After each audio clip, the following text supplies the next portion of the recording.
Did you know? Over 80% of enterprise IT environments use virtualization. But what makes it tick? Let's break down vCenter Server and ESXi hosts.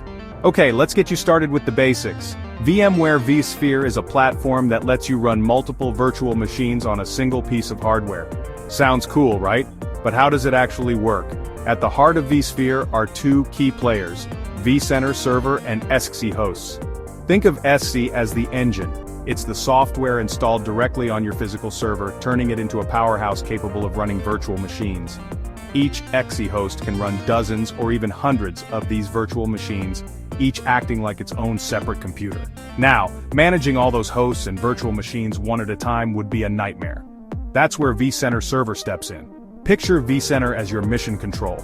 It lets you manage, monitor, and automate all your ESXi hosts and virtual machines from a single dashboard.